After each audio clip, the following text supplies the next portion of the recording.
नमस्कार। आज हम एक ऐसे शो की गहराई में उतरने वाले हैं जिसने स्क्रीन पर आग लगा दी थी, मनी हाइस्ट। हाँ बिल्कुल। हमारे हाथ एक दिलचस्प विश्लेषण लगा है जो इस स्पेनिश सीरीज की कह सकते हैं रग रग से वाकिफ कराने का दावा करता है। तो आज हमारी कोशिश रहेगी कि इस विश्लेषण के पन्नों को पलटें और समझें कि आखिर इस कहानी में ऐसा क्या जादू था, क्या खास बात थी जिसने इसे दुनिया भर में एक जुनून बना दिया। सही बात है। ये विश्लेषण ना शुरुआत में ही एक बड़ी बात कहता है कि ये सिर्फ एक और चोर पुलिस का खेल नहीं है। नहीं, बिल्कुल नहीं। बल्कि ये दिमाग, जज्बात और कमाल की टीम वर्क का एक कॉकटेल है। हाँ, एक मिश्रण। तो फिर देर किस बात की, चलिए शुरू करते हैं इस विश्लेषण की गहराई में उतरना। चलिए।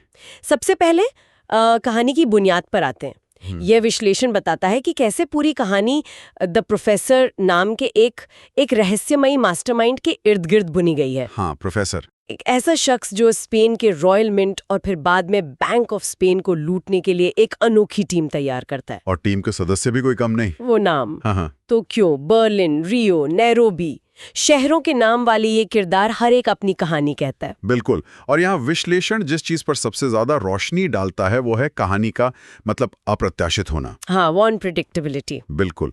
हर कदम पर आने वाले मोड़, वो दिमाग चकरा देने वाली प्लानिंग। सही। ये सिर्फ लूट नहीं बल्कि शतरंज की एक ऐसी बिसात है जहां प्रोफेसर हमेशा 2 कदम आगे रहता है।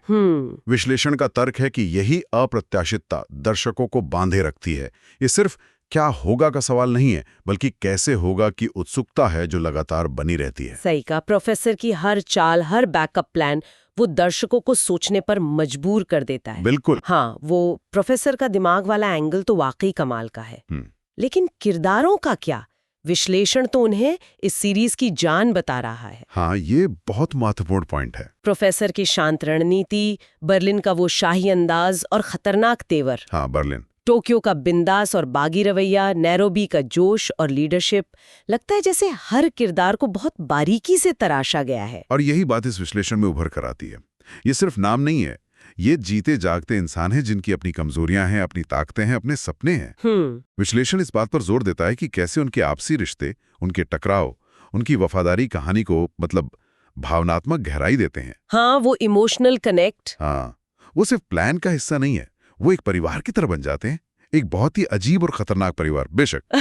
हाँ। ये भावनात्मक जुड़ाव ही है जो दर्शकों को उनसे जोड़ता है, उनकी जीत पर खुशी और हार पर दुख महसूस कराता है। और इसी जुड़ाव में उस गाने का जिक्र कैसे ना हो, बेला चाओ। ओह हाँ, बेला चाओ। विश्लेषण इसे सिर्फ एक गाना नहीं मानता बल्कि एक प्रतीक के तौर पर देखता है। हाँ, ये एक बहुत ही दिलचस्प पहलू है जिसे विश्लेषण ने पकड़ा है। बेला चाओ जो मूल रूप से इटली का एक पुराना लोकगीत है। हाँ, प्रतिरोध का गीत। बिल्कुल, जो फांसीवाद के खिलाफ प्रतिरोध का प्रतीक था, उसे सीरीज में एक बिल्कुल नया मतलब मिल गया। ये गाना अब सिर्फ किरदारों के लिए नहीं बल्कि दुनिया भर में दर्शकों के लिए भी विद्रोह, आजादी और टीम भावना का नारा बन गया। सही। विश्लेषण बताता है कि कैसे पॉप कल्चर का एक हिस्सा एक बड़े सांस्कृतिक आंदोलन की गूंज बन सकता है।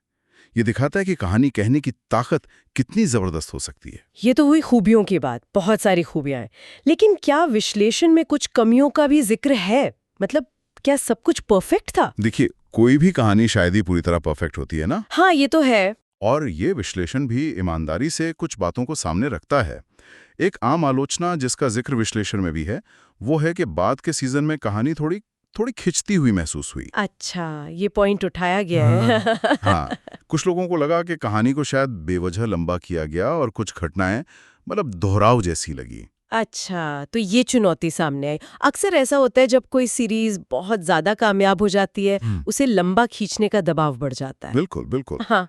तो इस खिंचाव के बारे में विश्लेषण का क्या नजरिया है? क्या ये मानता है कि इससे सीरीज का असर कम हुआ? नहीं, यहाँ विश्लेषण एक संतुलित नजरिया पेश करता है। हाँ। वो मानता है कि हाँ, कुछ हिस्सों में गति धीमी हुई और दोहराव महसूस हुआ जो शायद कुछ दर्शकों को खटका हो। लेकिन दिलचस्प बात यह है कि विश्लेषण ये भी तर्क देता है कि इन खिंचे हुए हिस्सों के बावजूद सीरीज का कोर यानी थ्रिल, इमोशन और किरदारों का ड्रामा, हाँ, जो उसका एसेंस था, बिल्कुल, वो इतना मजबूत था कि दर्शकों का बड़ा हिस्सा आखिर तक बंधा रहा। अच्छा। शायद किरदारों से जो गहरा कनेक्शन बन चुका था या फिर हर एपिसोड में कुछ न कुछ चौंकाने वाला तत्व मौजूद रहता था, उसने इन कमियों की एक तरह से भरपाई कर दी। ये तो वाकई दिलचस्प संतुलन है। मतलब कमियां थीं पर शो का ओवरऑल चार्म बना रहा। हाँ, ऐसा लगता है। तो अगर किसी को फैसला करना हो कि ये सीरीज देखनी चाहिए या नहीं, तो विश्लेषण के हिसाब से ये किसके लिए है? मतलब टारगेट ऑडियंस कौन है? विश्लेषण इस मामले में बिल्कुल साफ है। अगर किसी को सस्पेंस, तेज रफ्तार थ्रिलर और खासकर हाइस्ट जॉनरा पसंद है, हाइस्ट जॉनरा, हाँ। यानी ऐसी कहानियां जहां बड़ी जटिल लूट की योजना बनाई जाती है और उसे अंजाम दिया जाता है, तो उनके लिए ये मस्ट वॉच है। अच्छा। ये उन लोगों के लिए है जो दिमागी पहेलियां पसंद करते हैं, जहां रणनीति और भावनाओं का खेल साथ साथ चलता है। और विश्लेषण ने इसे रेटिंग भी दी है ना? हाँ, दी है। और वो रेटिंग काफी कुछ कहती है। 5 में से 4.5 स्टार। अरे वाह, ये 5.5। हाँ, ये रेटिंग दिखाती है कि कहानी के खिंचने जैसी कुछ कमियों के बावजूद विश्लेषण मानता है कि सीरीज का कुल मिलाकर अनुभव बेहद प्रभावशाली और संतोषजनक रहा। ये दर्शाता है कि शो अपनी मुख्य ताकतों, कहानी कहने का अनोखा अंदाज, यादगार किरदार और लगातार बना रहने वाला तनाव के बल पर दर्शकों पर एक गहरी छाप छोड़ने में कामयाब रहा। तो इस पूरी बातचीत और विश्लेषण को समेटें तो मनी हाइस्ट की बेमिसाल कामयाबी के पीछे कई वजहें नजर आती हैं। जी। एक तो बिल्कुल हटके कहानी, दूसरा वो किरदार जिनसे आप नफरत करें या मोहब्बत पर भूल नहीं सकते। सही, यादगार किरदार। तीसरा वो दिमाग हिला देने वाले ट्विस्ट और टर्न्स।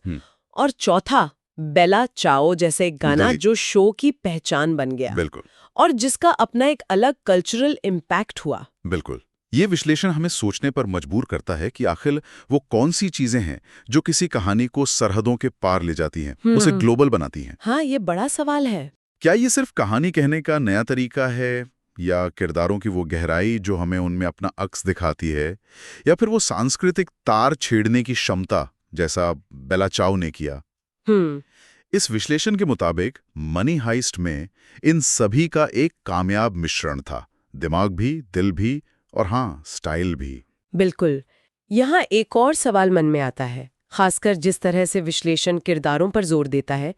क्या किसी कहानी की सफलता सिर्फ उसके मुख्य किरदारों जैसे प्रोफेसर या बर्लिन पर ही टिकी होती है, या? ये एक बहुत ही बढ़िया सवाल है, क्योंकि विश्लेषण जिस तरह हर किरदार के प्रभाव की बात करता है ना, उससे ये सोचने का मौका मिलता है कि शायद कहानी को यादगार बनाने में हर किरदार का अपना योगदान होता है, चाहे वो छोटा हो या बड़ा। सही कहा, हर कोई अपनी छाप छोड़ता है। हाँ, हर किरदार अपनी एक छाप छोड़ता है, कहानी के ताने बाने में एक नया रंग भरता है। शायद असली जादू इसी संतुलन में है, मुख्य किरदारों की चमक और सहायक किरदारों की गहराई का संगम। इस पर सोचने से कहानी गढ़ने की एक और दिलचस्प परत खुलती है ना?